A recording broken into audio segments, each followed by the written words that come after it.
Well-known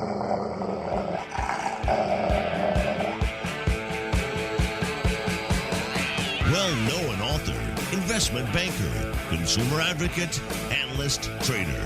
Chris Markowski is the watchdog on Wall Street. You want answers? Exposing the lies and myths that the big brokerage firms, the mainstream press, and the government are pushing to keep Americans away from financial freedom. You can't handle the truth. Bringing America the truth about what really happens in the financial world. Ladies and gentlemen, we're not here to indulge in fantasy, but in political and economic reality. This is the Watchdog on Wall Street. You know, I've never, ever claimed to have all the answers. One of the things that I try to get across to our listeners is that if I don't know, I'll tell you, I don't know. Too many people on the air, too many people on TV, too many pundits out there when they're asked a question about something or what's going to happen, and they don't have the answer, and I can see right through them. They just make it up. They just make it up. They go on some long-winded bit of nonsense that they just keep spewing out of their mouths when they really don't know. Well, why am I bringing this up? There's been many events that have happened in my career when it comes to managing people's money, stuff that we saw coming.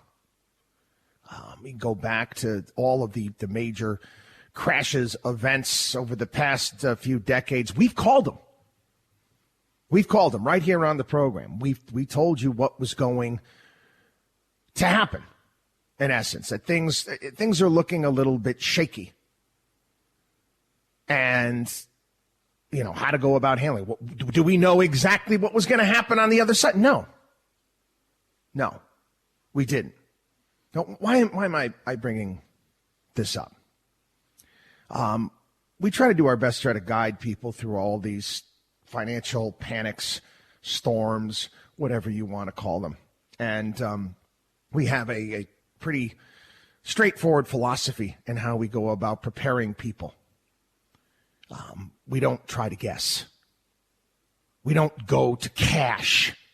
We do not try to time the market because it's an exercise in futility. There was a back in, it was probably early, I don't know, maybe 2005, 2006, 2007. I can't remember the year. Warren Buffett in one of his annual reports, he puts out a letter to his shareholders there. And at the time, he worded it as a want ad. And it was something like this. He wanted a young man or a woman with the potential to manage a very large portfolio. And he said, the ideal candidate must be someone that can recognize risk, including those that they'd never seen, never encountered before. Some other requirements that he threw in there was independent thinking, emotional stability, a key understanding of both human and institutional behavior. Again, this is something that obviously my longtime listeners here on the program know that we discuss and we talk about here on the show. And obviously my clients know that's something that we hold on to. We don't get emotional. We understand where there's issues out there. And this is what's made us successful and made us thrive and allowed us to have the greatest client retention rate out there. That's why our clients stay with us. Now, I've been getting a lot of emails and great questions from listeners all over the country with their concerns about what's taking place right now in our country. Now, I'm gonna take the social issues out, what's happening in the cities. I'm going to take the COVID part out. They're talking about all of the spending. I don't even know what we're up to at this point in time. $26 trillion in debt. Years ago on the program, we did a bit on a trillion and explaining what a trillion is, trying to get your arms wrapped around it. And you can go on to the internet and try to figure out exactly what a trillion is. Just how much money that is. 26 trillion. You can't even get your mind around that. What does this mean? Because, again, we have Republicans and Democrats, most of them clamoring over how much more are we going to borrow? How much more? Well, in case the Fed, how much more are we going to print? What does this mean? I'm here to tell you, I don't know. I don't know. Just as I didn't know when and where we were going to come out of the financial crisis, when and where it was going to turn. I didn't know. I didn't know in February and March of 2009 the markets were going to start bouncing back. I didn't know. I don't know what's going to happen. I don't. Never seen this before. Do I think we're going to be able to pay this back? No. Now I'm getting people out there asking questions. We'll take a look. The dollar is starting to weaken against the euro, starting to weaken against the pound. Yeah. And some people say, well, wow, the Europeans came together with their own bailout plan. Okay. Europeans also, their debt is negative interest rates right now. You want to go ahead and you want to buy those bonds? Almost 70% of global commerce is conducted in dollars. And greenbacks, in dollars. We're going to get to greenbacks in a second. Is that going to change anytime soon? I don't know. I don't think so. What currency? You take a look at the price of gold and seeing how gold has come up. And gold is a hedge. It's fantastic.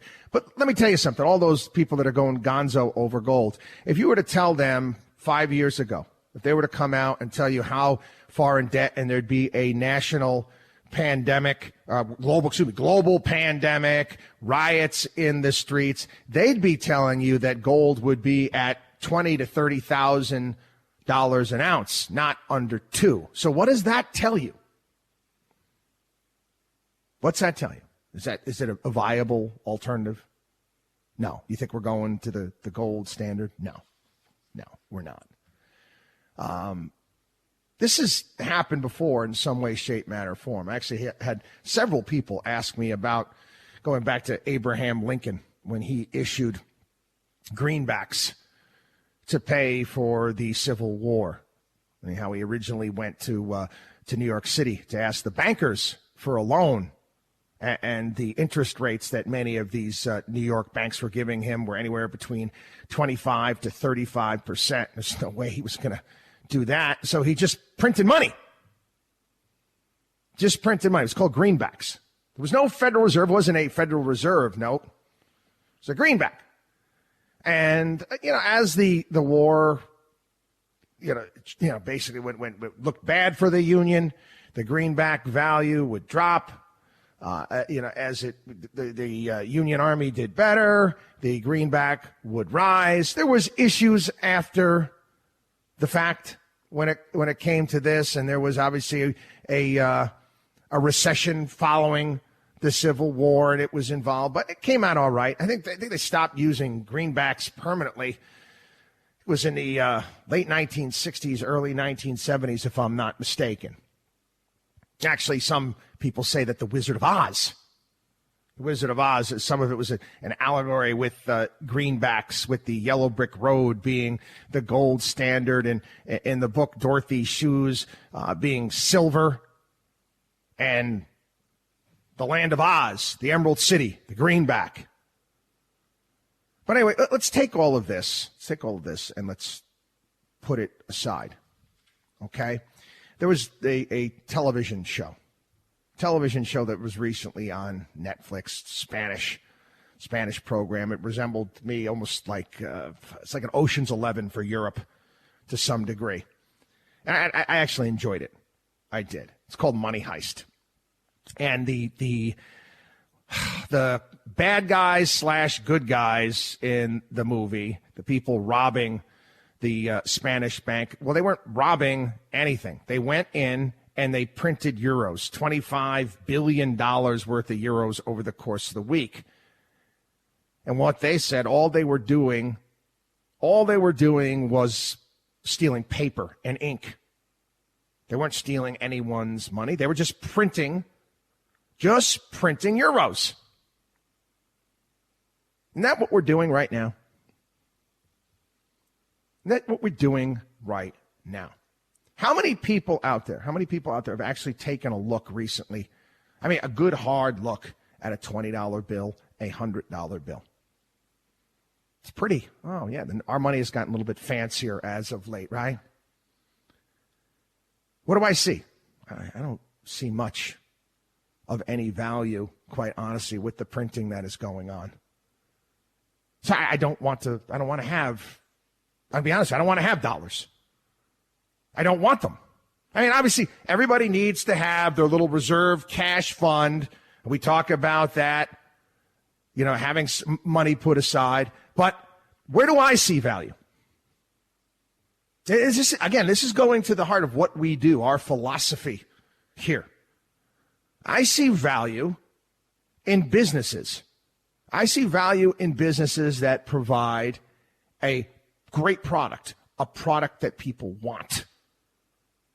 A business that provides a great service, a service that people want, a service that people need. That's what I want. There are people out there, how are you printing all this money? I said, why would anybody want to own stocks and all this stuff? What are you talking about? That this is what you want to have. It doesn't matter whether that business is, to me, doesn't matter whether that business is priced in dollars, euros, gold, silver, Swiss franc, whatever it may be. That business has a value. This is making sense to everybody out there. Do you understand what a true value investor does? Someone that looks for things to own, to put into your portfolio, to stock your store of companies that are of high quality. When you look at money nowadays, $26 trillion, you actually look at it. Do you see much value there? When the Federal Reserve presses a button and spews out trillions of dollars more. I don't. Currencies have been debased. Currencies have changed. This has gone throughout history. Talked about what the Chinese emperors did in the past and how it caused all sorts of problems and then cut off their society. We talk about what the Romans did and a myriad of different rules going down this path. But you know what was stayed constant was this, guess what? People still need to eat. They still need things. This is what's important. This is what you need to hold on to. This is what being an investor is all about. Where's the value? Where's the value? Do I see value in cash? No, I don't. So guess what? We're going to continue to try to find value. Companies that are trading below their intrinsic value. Companies that pay you to own it. Oh, yeah, those dividends come in. Again when we reinvest them. If you're at a point in time when you need that cash to live on, to go out and buy everyday things, great, fantastic. But yeah, we're going to remain fully invested. Got to take a break. Watchdog on WallStreet.com. Watchdog on WallStreet.com. Again, I invite everyone to become a part of the Watchdog on Wall Street family. We have free consultations with our certified financial planners. You want to see how we've been doing it. It's not a fly-by-night operation. The radio show's been on for 20-plus years. We've been doing this for a long time. How we survived all of the downturns, all of the issues, all of the problems. We'll show you. Our newsletter, all sorts of great stuff, account repair kits, everything at our website, watchdogonwallstreet.com, or you can give us a call, 800-471-5984.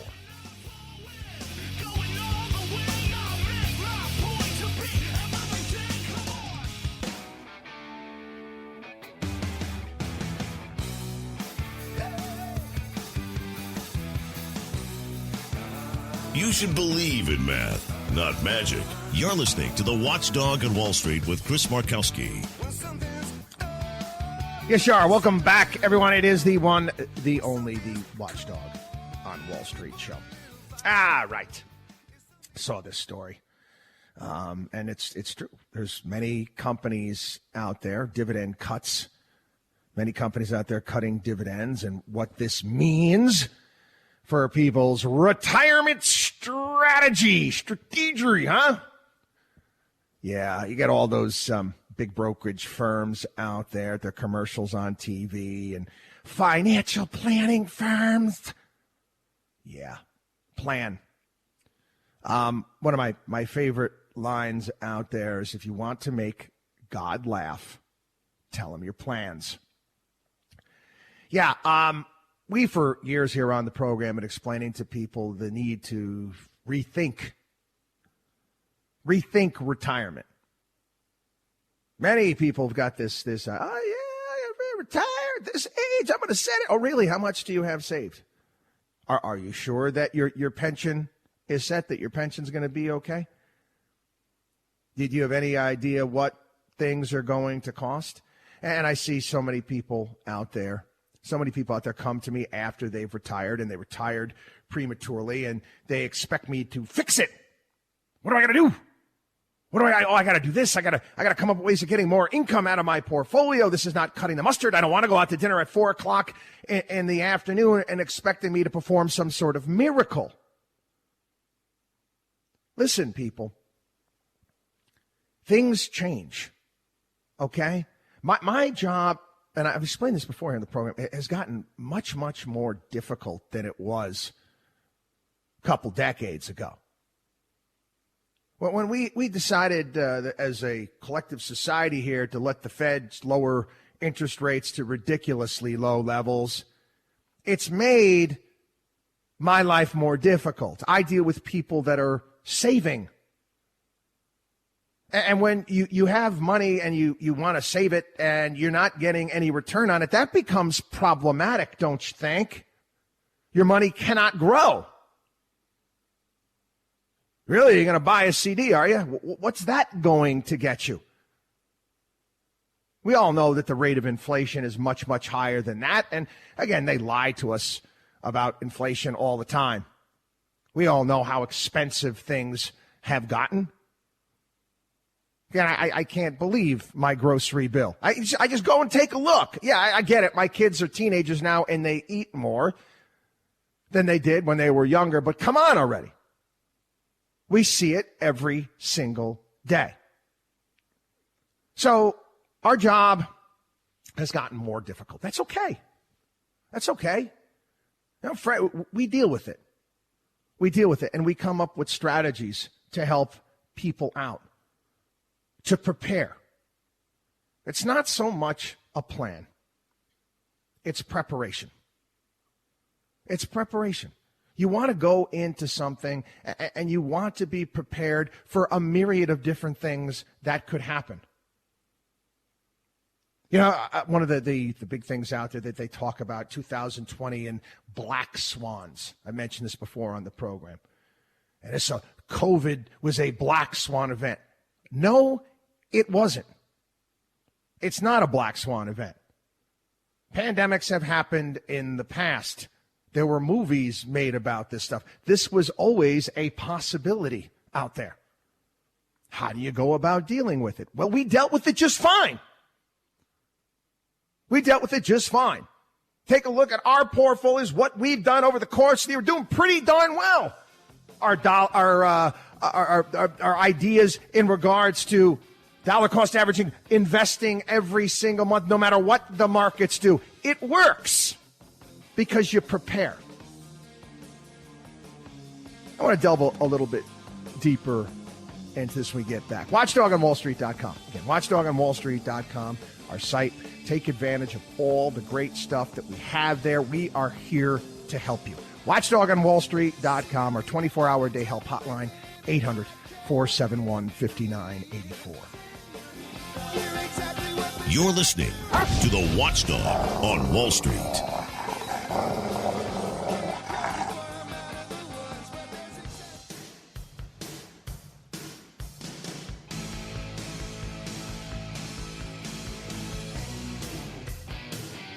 Bringing America financial freedom one listener at a time. You're listening to the Watchdog on Wall Street with Chris Markowski. All right, let me try to give an example here.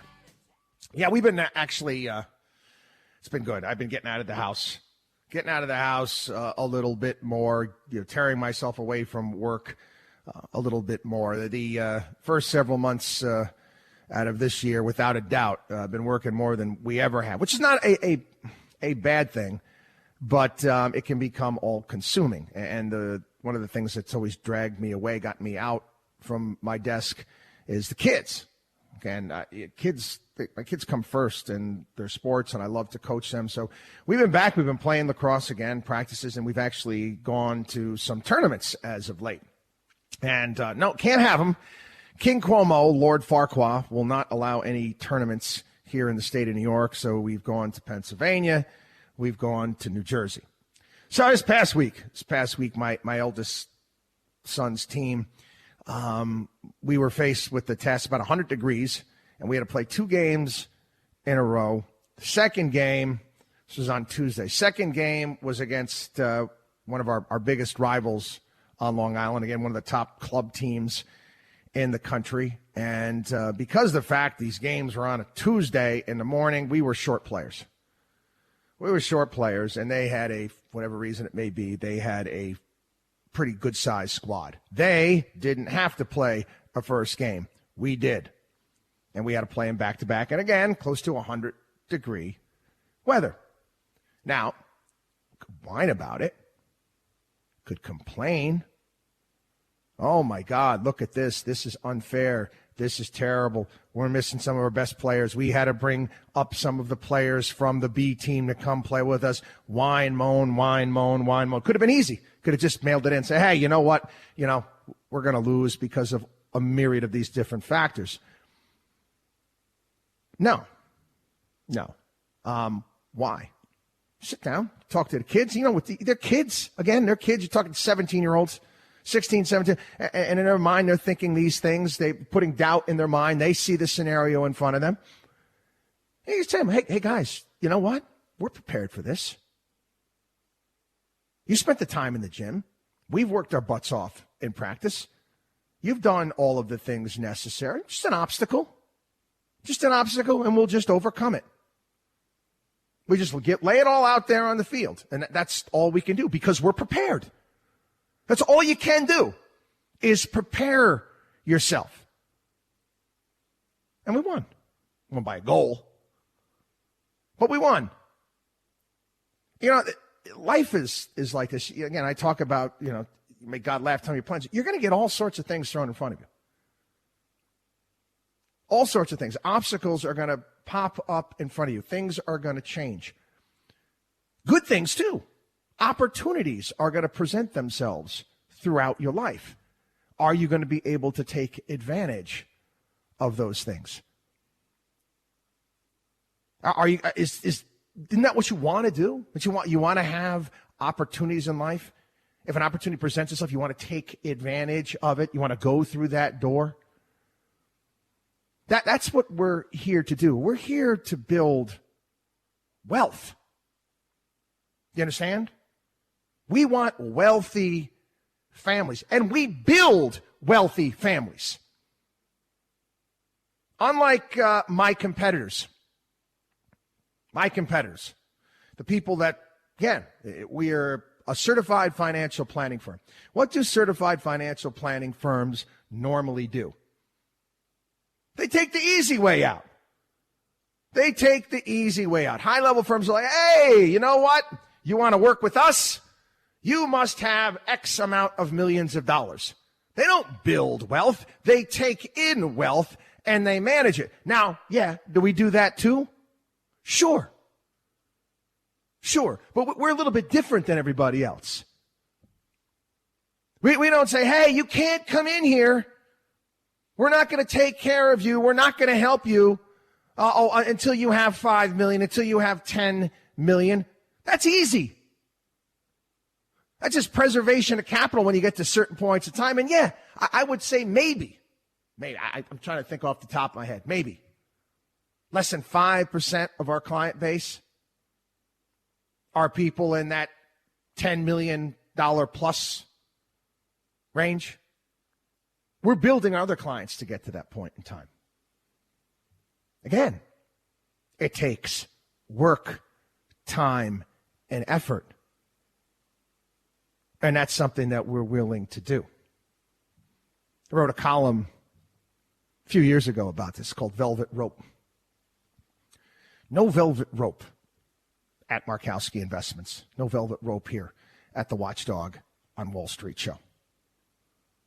You know, I'll get back. I'll delve into that. WatchdogOnWallStreet.com, our website. WatchdogOnWallStreet.com. Again, inviting you to become a part of our family, the Watchdog on Wall Street family, Markowski Investments family. Get to our website, WatchdogOnWallStreet.com, or give us a call, 800-471-5984.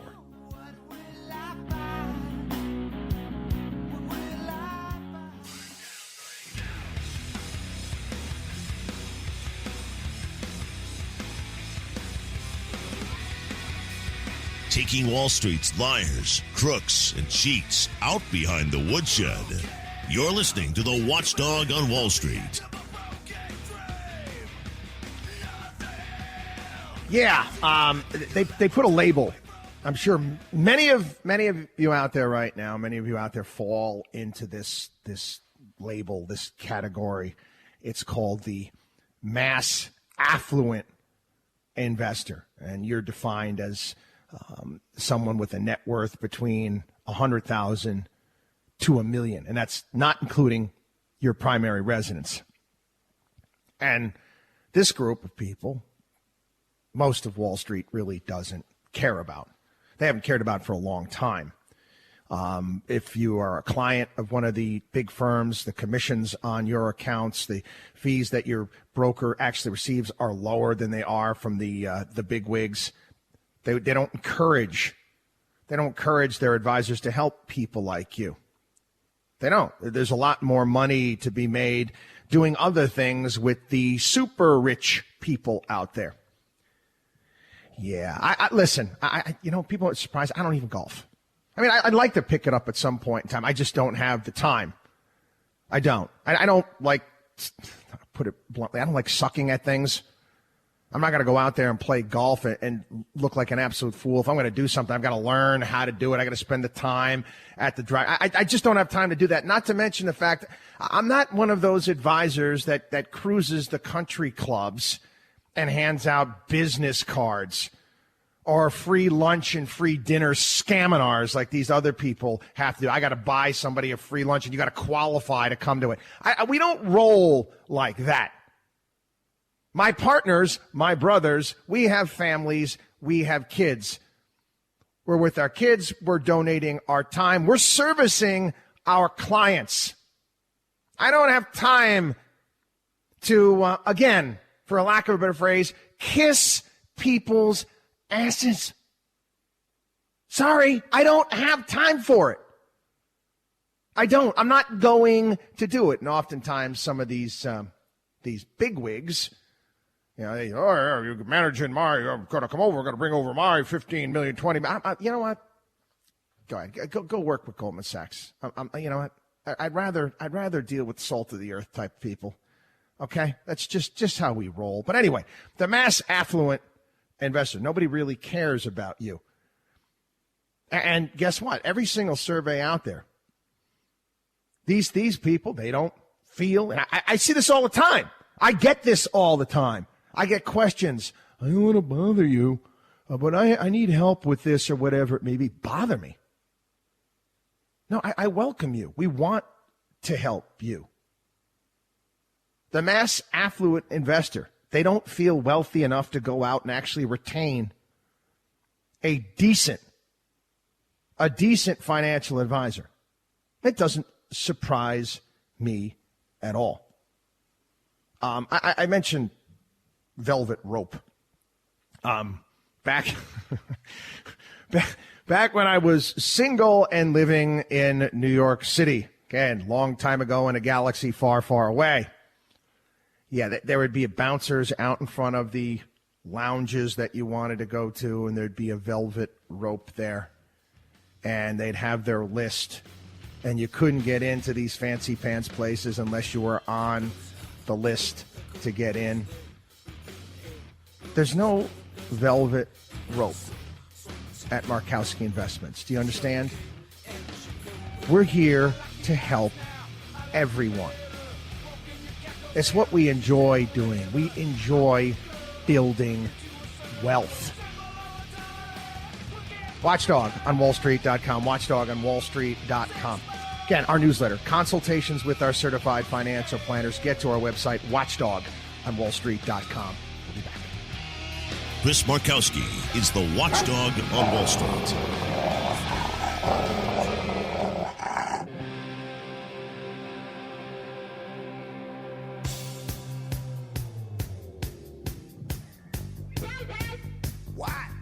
This is the Watchdog on Wall Street.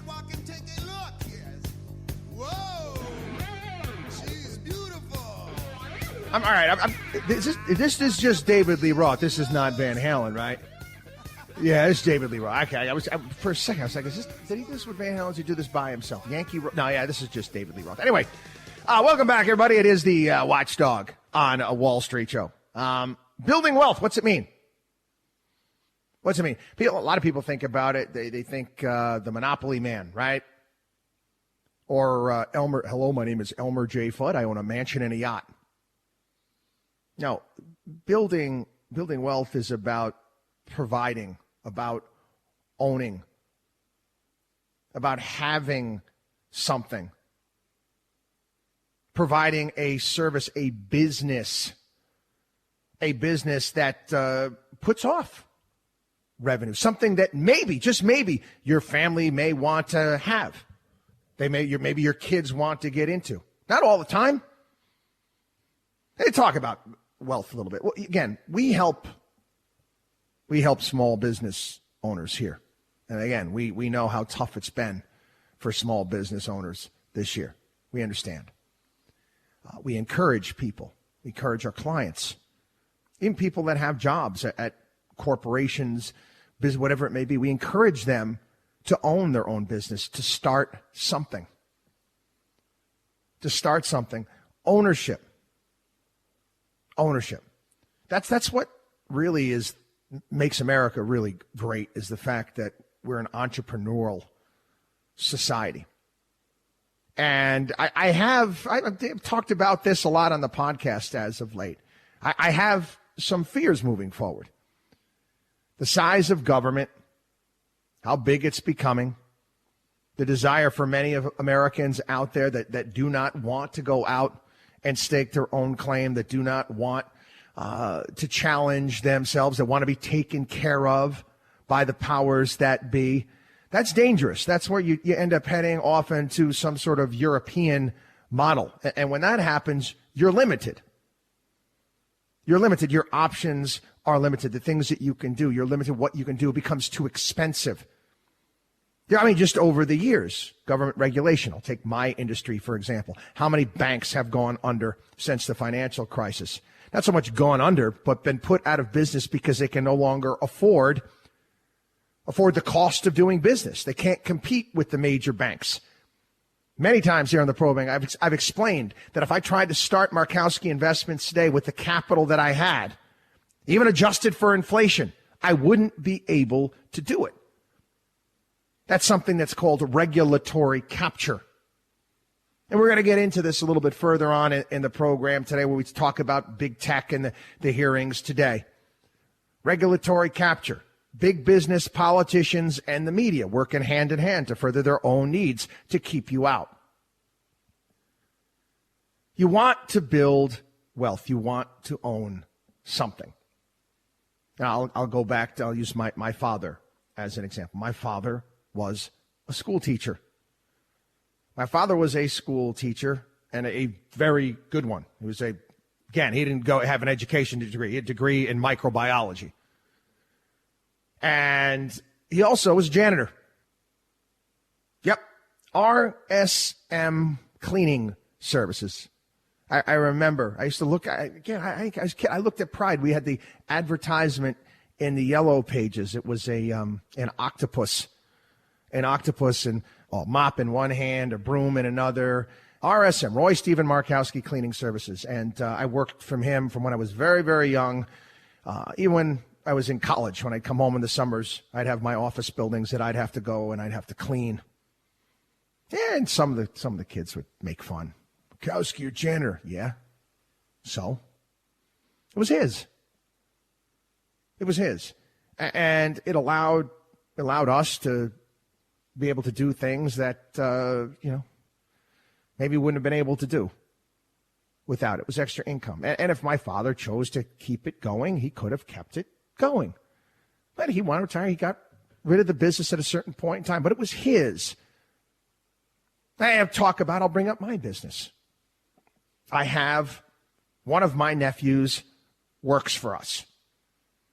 And I can't say enough about this kid and all of the preparation, all the license that he's got. He is. Take a look at resumes as far as the various different licenses and whatnot. He has more than I have, and he keeps wanting to do more, and more and more. He wants it. He wants it. I don't know. I've got 3 teenagers. I don't know if they're going to want to join. But you know what? We've built something here. We built something. We have a company that provides a service. We help people build wealth. That's what we do. We've got the estate attorneys. We've got the account. We've got everything in place. And you know what? That's something. You need to find your something too. You do. And this, again, we encourage this outside of your portfolio. Your portfolio can, again, that can help you build wealth also. But that's in essence what it's all about. It's about building. Building and being able to overcome and deal. Like I said, preparation. Preparation, that's what we do. We prepare. Plan? I want to retire when I'm 62 and a half. Really? You know this how? You're 25 years old, you're 30 years old. How do you know that to be the case? Right? Just take a look, go back 5 years and think about all of the surprises, the things that have popped up. At least I hope they have. You want to live an interesting life, do you not? Think about all the things that have happened, the opportunities that you've had. Don't limit yourself. Don't. We take a look at all the bad things. And again, I need a vacation. Again, I haven't been on vacation in over a year. All of the bad things that we see in the news every single day and the things that we cover on the podcast here in this radio show. Take them, put them aside for a little bit, and still take a look at the opportunities that we have. We want to enjoy life. We want to enjoy time. This is what it's all about. It's what we're about. WatchDogOnWallStreet.com, WatchDogOnWallStreet.com. We'll be back. You're listening to the Watchdog on Wall Street.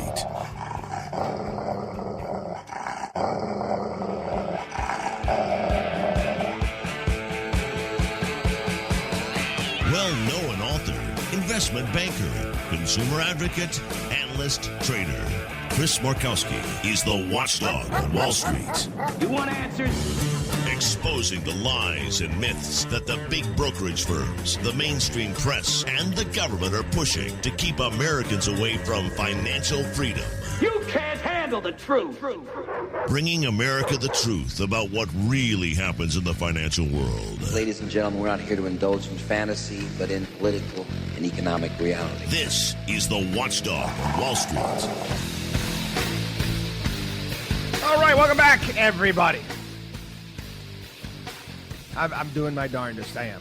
I admit it. I do need a bit of a vacation. I try my darndest to focus on everything that is positive. But I've mentioned here, and people listen to my podcast, when you wake up when I do early in the morning, and you see what's taking place, and you see what's happening to your country, it weighs on you.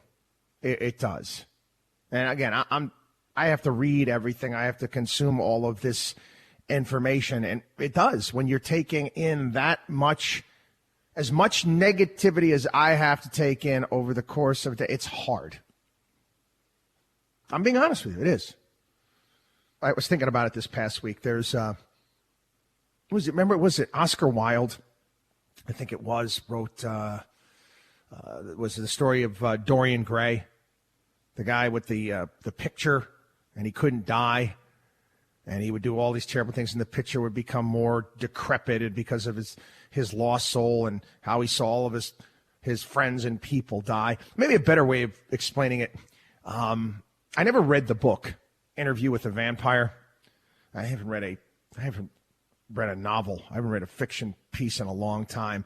But the movie, remember they had it was Brad Pitt playing the vampire Luis, and what a sad character he was. Everything around him dying and going away, and it was just, it's hard. At times, how many people out there feel this way, that they feel like, gee whiz, everything that I love, everything that I dream about, this country, is it dying? Is it going away? And I most certainly hope that's not the case. And I try every single day, podcasts, anybody can go take a listen, sign up for it there at our website. Try to educate people as best we can, to try to hold on to what's good about this place around us. Again, it's hard. This, last weekend. Last weekend, I had to drive through New York City. It's the first time I've been back in the city, and for my new listeners out there, I live about 30 miles outside of New York City on Long Island, and you couldn't tell I was anywhere near the city if you saw where I live. People fail to realize that. People haven't come to New York. Kind of where I live, it looks a lot almost like Cape Cod to some degree, North Shore of Long Island. I got my little enclave here and the Huntington. I love it. It's beautiful. It's gorgeous. Really is. It's beautiful out here. 30 miles, that's an hour on the train. But I had to drive through the city. I had to get to Pennsylvania. And Waze, punched a location in Waze, and it was fairly early in the morning. And Waze said it was going to take me to Brooklyn, over the Williamsburg Bridge, through Lower Manhattan, over to the Holland Tunnel, on to New Jersey, on to Pennsylvania. Okay. I probably should have done some, recon in the city prior to this. I just haven't done it. I don't want to see it. But now I was forced to. So I was all right. I'm forced to go in. So as I'm making my way through Brooklyn, and the area right near the Williamsburg Bridge is right near one of the city's best steakhouses in Brooklyn, Peter Luger's. Peter Luger's, it's not open now, but Peter Luger's, it's late 1800s, that place opened up. Still no credit cards there, Peter Luger's. Still got to pay cash. Fantastic steakhouse. I haven't been there in a while, but going by Peter Luger's in an area of Brooklyn, and I'm looking out, and there's cops. You know how Waze tells you, oh, police. Well, what are the police doing? guarding statues. Police out of their cars, standing there, guarding statues in Brooklyn. Sad. I go over the Williamsburg Bridge and I enter Lower Manhattan, the Lower East Side. And I was going to go through the Lower East Side, through Soho, on and out of the city. It was surreal.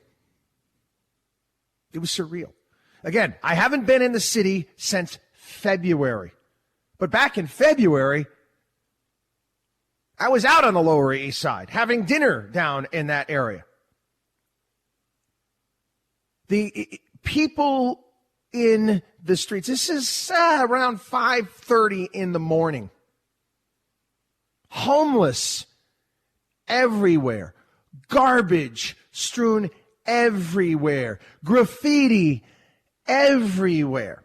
When I was a kid, back in the 1970s, I remember vividly sitting in our family van, driving through the Bowery with my mother, getting upset with my father. Why are we going through this area? My father wanted to show us that area because it was a bad area.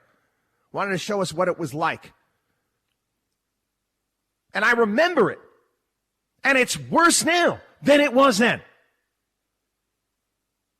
New York. Now, I know that there are probably Upper East Side and other areas that aren't as badly hit. But it's sad. It really is.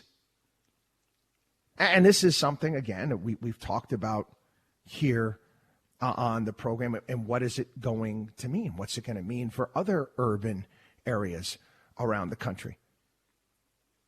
Google announced this past week. Google has a major office in an area called the Meatpacking District. It used to be the area where a lot of the slaughterhouses were, and there still are, but it's not to the same degree. It's an area that's been built up. It was a no-go zone when I first moved into New York City, and Giuliani turned that area around too. Well, Google said that none of their employees are coming back to any offices until next summer. What does that mean for all of the businesses that are around those offices? What are they going to do? How are they going to survive? I didn't go to Midtown, but there was a story in the New York Post, and they showed pictures, junkies shooting up in Midtown.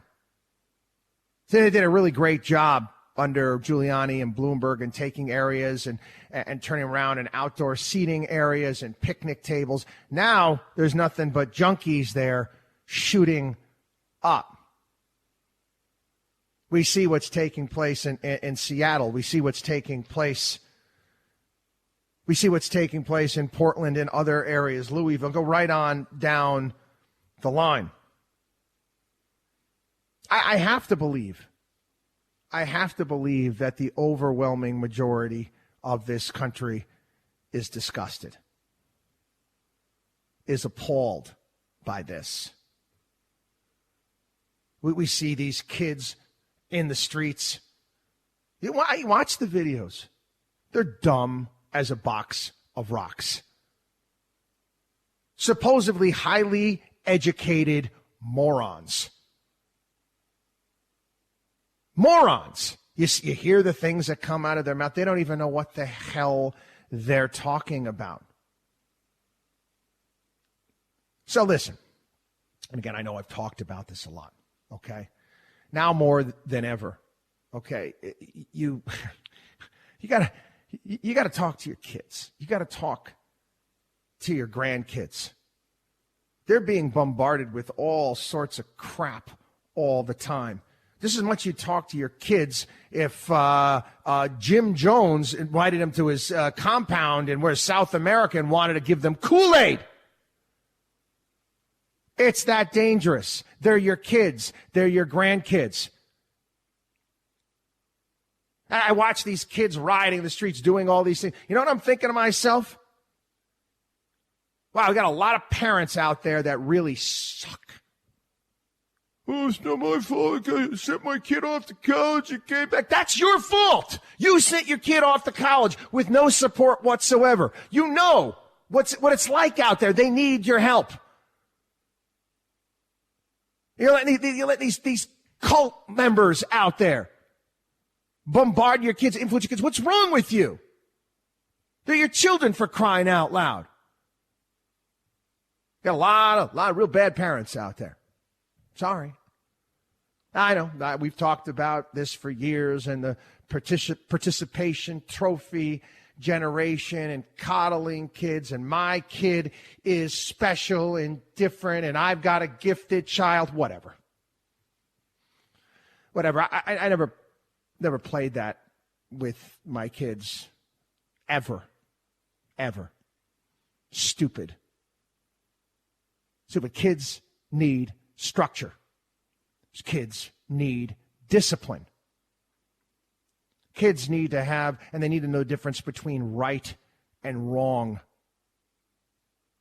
Black and white, not gray.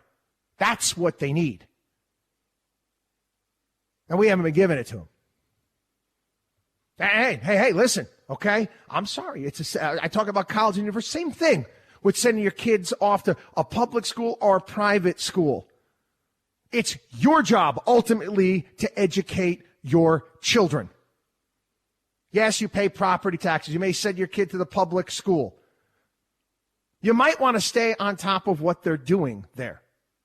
Well, my kid's got great grades. Who knows what in the world teach you got there, what they're putting in your kid's head, what type of poison they might be feeding your kids. You're the antidote. You're the parent. Hopefully, I'm crossing myself right now. Hopefully people are starting to recognize this. And hopefully parents and grandparents are going to go that extra mile and make the change. We got to put a stop to this. Do you understand how good of a thing we've got going on in this country? Do you have any idea? Do you have any idea that the opportunity, what you can do here in this country? And it's easy. It really isn't that hard to be successful in the United States. It really isn't. We've made it easy. You really want to throw that away. Anyway, had to go off on my rant about that today, and I had to tell my story, my trip through New York City, and I won't be going back unless Waze takes me through. I'm no desire. Watchdog on WallStreet.com. Watchdog on WallStreet.com. Again, our newsletter. Consultations with our certified financial planners. All sorts of fantastic stuff there at the website. Watchdog on WallStreet.com. Don't go anywhere. We'll be back.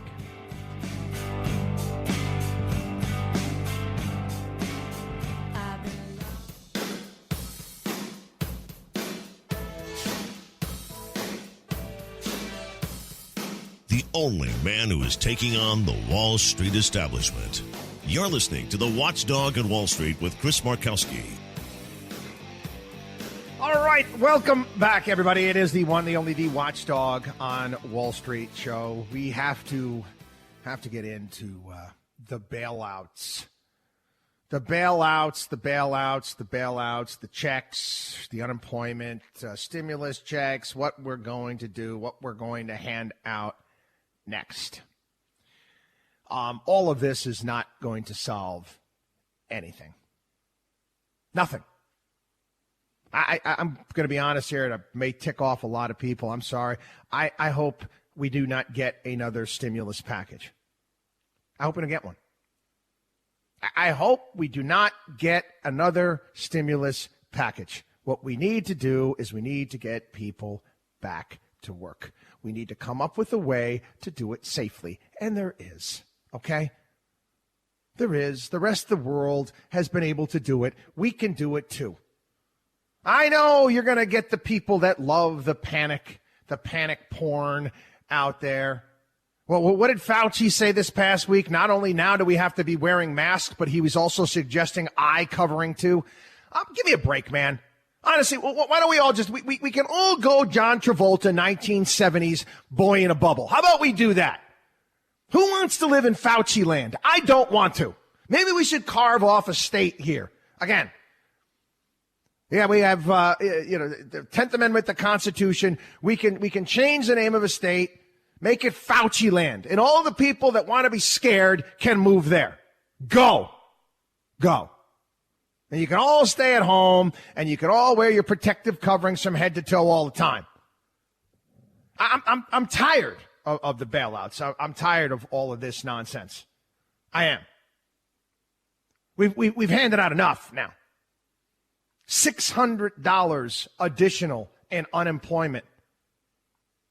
Now, what's the talk now? They want to limit it, the federal part, to $200. The Democrats want to keep it going to the end of the year.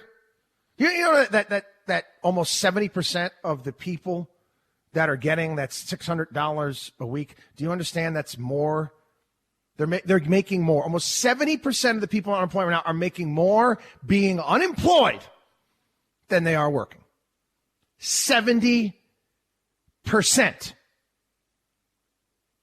Yeah, a big incentive to get back to work. It has to end.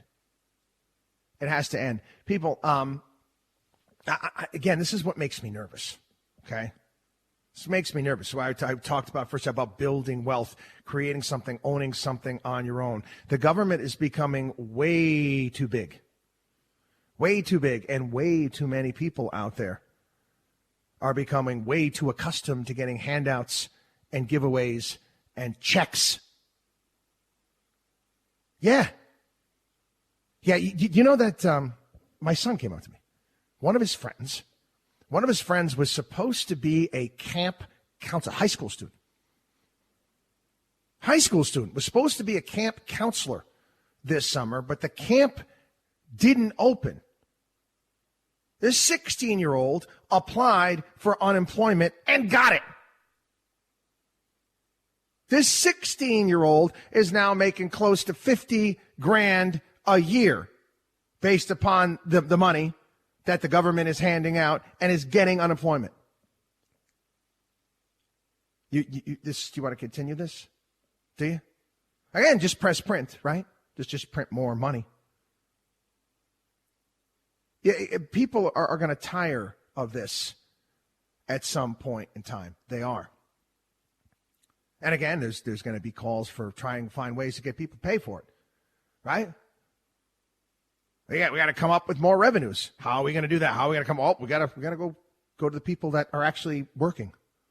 Can't go to the people that are not working. Can't. What does that mean?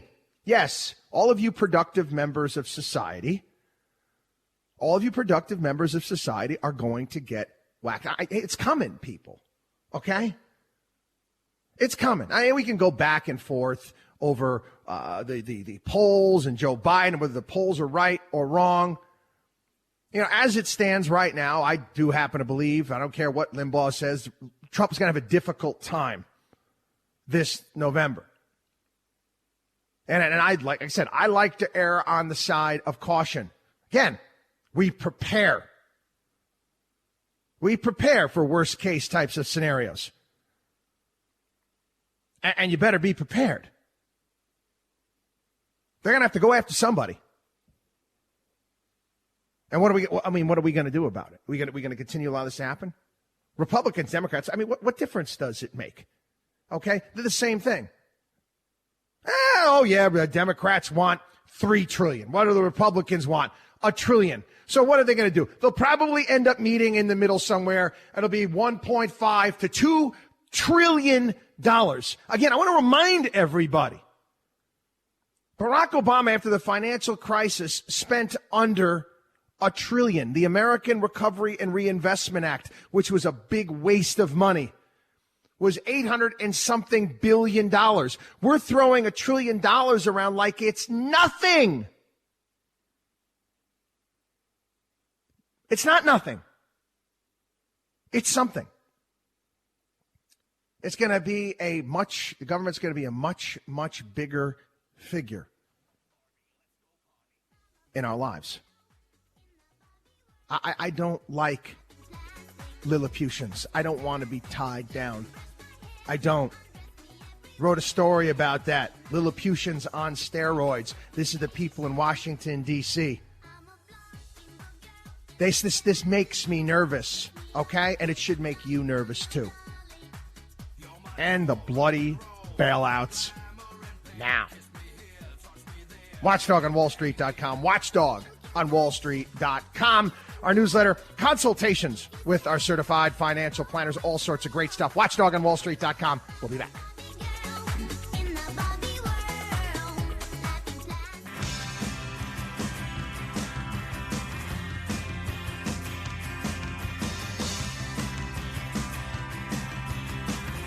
You should believe in math, not magic. You're listening to the Watchdog on Wall Street with Chris Markowski. Oh, that's a great tune. I haven't heard this song in a while. Modern English. Melt the Ice, a good one. That was it was a staple of many of my mixed tapes back in the day. Now everybody always claims to be the ultimate master of mixed tapes. Sorry, it was me. To this day, barbecues, whether it be at my house or somebody else's house, they put me as a DJ. I do the playlists. Okay, at my house, I'm on the grill, I'm doing all that good stuff, but I'm also on the playlist. Other people, hey, do it too. Hey, it's another thing that we offer here at the Watchdog on Wall Street show and Markowski Investments. Playlists. I should do that. We have such, we do. We got great bumper music here on the program. I should probably post our playlist every single week. I always said I'm going to start doing that. It's another thing that I've got to worry about, but anyway, maybe we'll get to it. As I digress, we got to talk about the big tech hearings.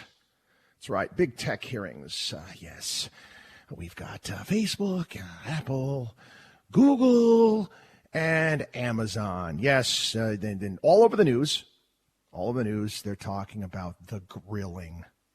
Oh, my God. Look at all these members of Congress and look at the grilling that they're giving these tech leaders. What does it mean? And they're coming down hard. I'm here to tell you that it's a fugazi. It's a fake. It's fake. None of this is real. This is a dog and pony show. Nothing is going to happen. Maybe Joe Biden gets elected. Maybe they'll get hit with a tax, but it's a no big deal. It's not a big deal. All it is, you want to look at it, again, put it in terms of the mafia. They're just kicking up. That's all. Nothing is going to happen to these companies, and it's unfortunate because they should be broken up. But they're not the only area. They're not the only arena out there in this country that needs to be broken up. We've talked about the banks. The financial institutions need to be broken up. You understand that we have in the fewest amount of publicly traded companies in my lifetime. In my lifetime. You mean to tell me, let's look at it this way. If you mean to tell me I won't even use tech right now. Let's use J.P. Morgan. If you broke up J.P. Morgan and we made J.P. Morgan, their commercial bank, be a standalone, their money management arm be standalone, their lending, whatever it may be, you broke the thing up. You don't think that the value would be greater? Of course it would. When they broke up Standard Oil, do you understand what came out of that? The oil companies that came out of that? The value that was created for shareholders? What, Instagram can't work on its own? Can't, huh? Oh, you think it's a great idea. You think it's a great idea that these people with the type of influence they have, especially in the industry that they're in, controlling the narratives, you don't think that that's dangerous? You don't think it's dangerous that Amazon owns the Washington Post? News organizations.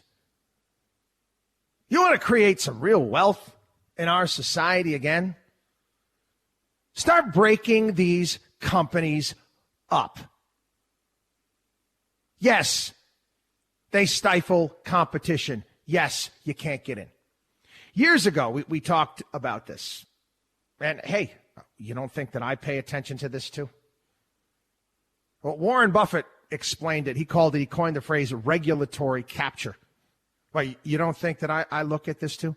You don't think that I understand that there are certain businesses in this country that cannot fail due to regulatory capture?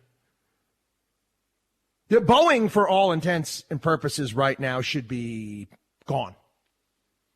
Boeing should be gone, but Boeing is too big to fail. Based upon Boeing and what they've done over the past couple of years, they shouldn't be around anymore, but they are. They're a big defense contractor. It's a place where many politicians and many higher ups in the military go when it's time to retire. They're okay. You see this past week that Goldman Sachs, I forget the size of it, was a $1.8 or $2 billion fine. Yeah.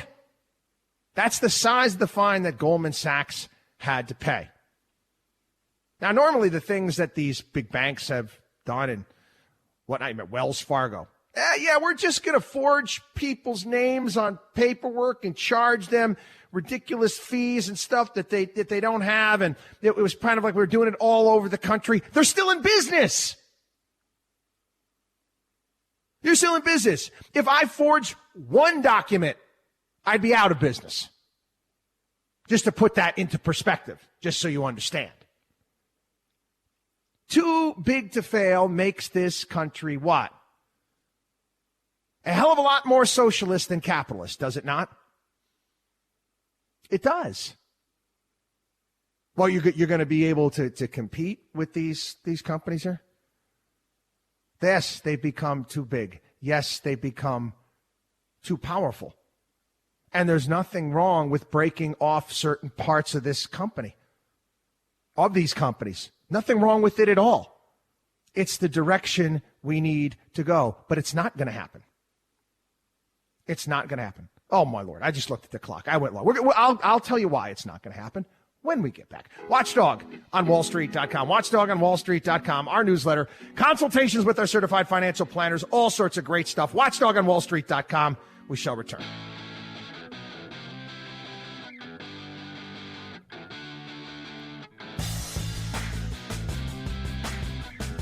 Bringing America financial freedom one listener at a time. You're listening to the Watchdog on Wall Street with Chris Markowski. Welcome back, everybody. It is the Watchdog on Wall Street show. There was a lengthy article in the Wall Street Journal about Amazon and how it started this little startup fund, venture capital fund, where you'd go to them with your ideas and Amazon would help you get off the ground and you'd share them all your information and your ideas. You know what Amazon did? They just stole them and did it themselves. Yeah. Well, let me tell you why this is a dog and pony show. Washington, D.C. loves these big tech companies. They do. I don't care what they're saying. I don't care the yelling and screaming. They write nice checks. They cut nice checks. One of the things that we've kind of basically based our program around trying to educate people about is our Watchdog on Wall Street axis of evil. Big business, politicians, media. Now, again, you can take a look at these big tech companies.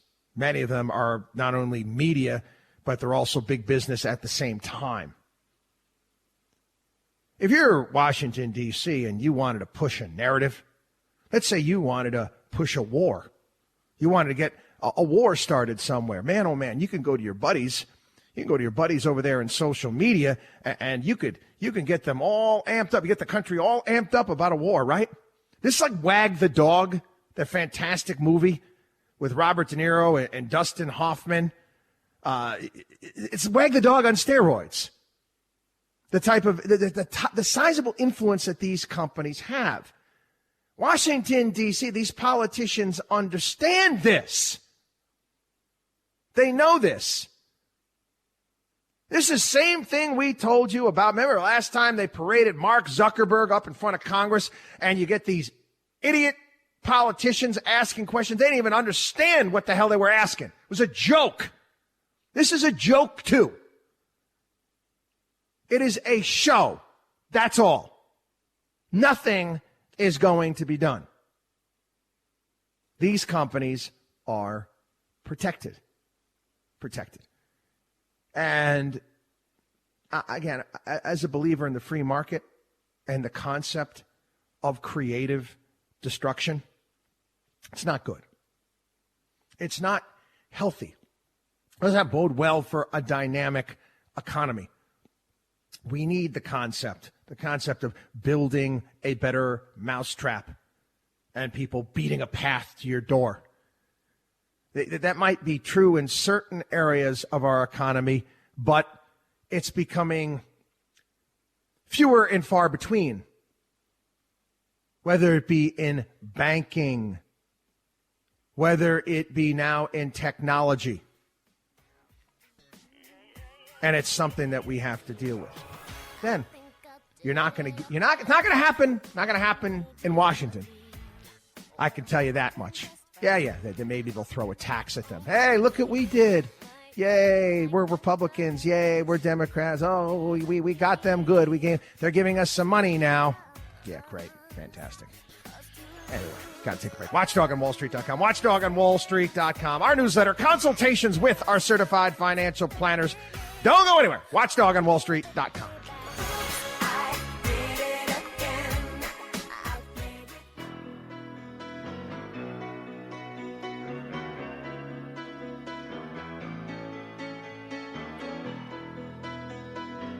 Taking Wall Street's liars, crooks, and cheats out behind the woodshed. You're listening to the Watchdog on Wall Street.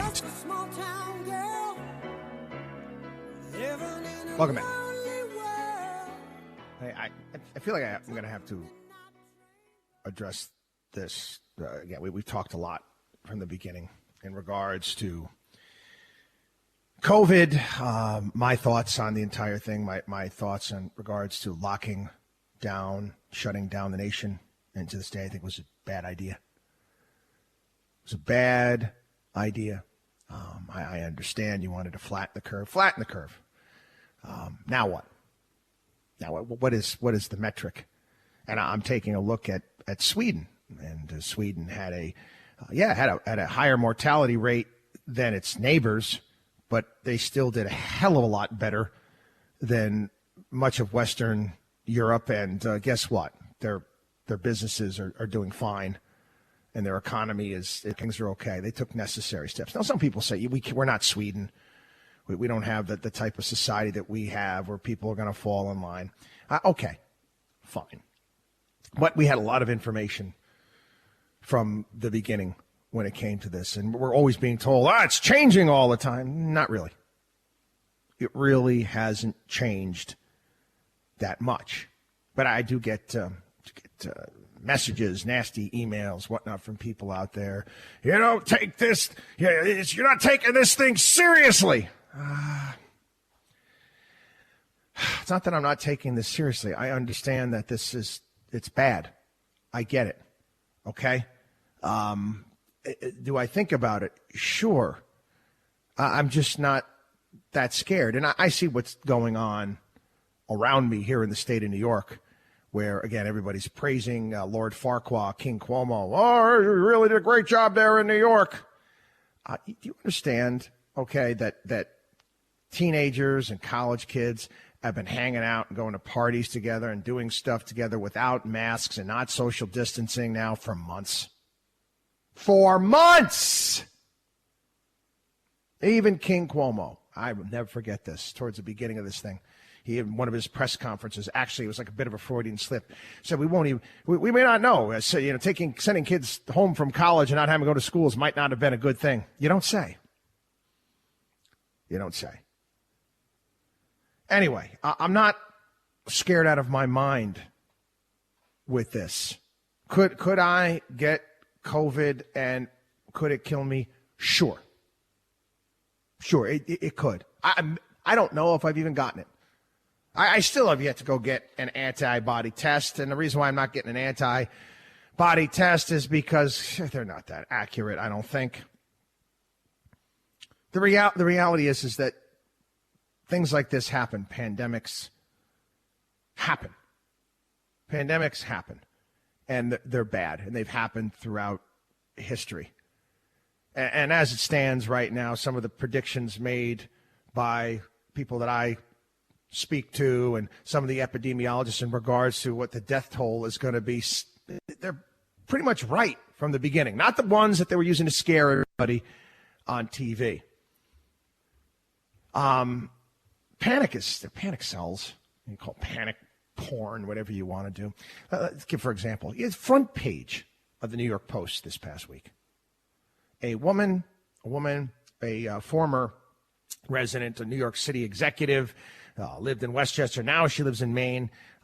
Great swimmer, went out swimming off the coast of Maine, about, I forget how many yards offshore she was. I don't know, 100 yards, whatever it may be. She's wearing a black wetsuit. She got killed by a great white shark. Great white shark. Now, I love the ocean. I love the ocean. I do. Love to swim in the ocean. I lived in Florida for a long time. I don't like Florida in the summer. I don't go in the ocean if it's too warm. It's disgusting. But I know, because, again, I go fishing and I like to dive and do all that stuff. There's sharks everywhere. There are sharks everywhere. If you've been in the ocean, you've probably been near a shark at some point in time. They're there. They are. Okay. Is there a possibility that I go swimming sometime and I get eaten by a shark? Yes. It's a possibility. There's also a possibility that I leave my house today and I'm driving down the road and a 18-wheeler veers off, goes across a median and hits me and kills me. That's a possibility. There's a million ways that I could be killed. But again, let's scare the crap out of everybody. There was a couple shark sightings on the beaches, not far off the beaches on Long Island this past week. They closed all the beaches. I mean, all of them. All the beaches in an entire county. They spotted a couple sharks. They closed them all. Are you nuts? Are you kidding me? Sharks are always in the water, for crying out loud. They actually have this cool thing, is this great white shark tracker. You can see where they are, the ones that they've tagged. Go online and check it out. It's pretty neat. Okay, listen, I've been going under this assumption from the beginning that there's not going to be a vaccine. That there's not going to be a vaccine, and if they do come up with a vaccine, it may work or it may not work. Let me tell you right now. If it's another flu type of vaccine, I'm not taking it because I've never taken a flu vaccine. And guess what? I can get the flu and die too. This is the reality of our situation. What is the number? And that's what I'm asking right now. I look at New York, for example. Cuomo's basically, you can't even come in New York. You got to quarantine for 2 weeks. I don't forget how many states that he's banned. What does the number have to be? We still have school teachers here complaining that they're going to have to go back to work. They're scared. I don't want to be a martyr. Then quit your frickin' job.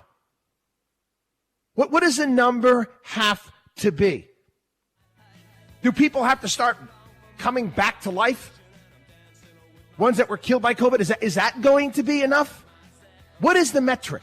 What is the number? Anyway, watchdogonwallstreet.com. Yeah, I choose not to live my life in fear. How about you? watchdogonwallstreet.com. We'll be back. Chris Markowski is the watchdog on Wall Street.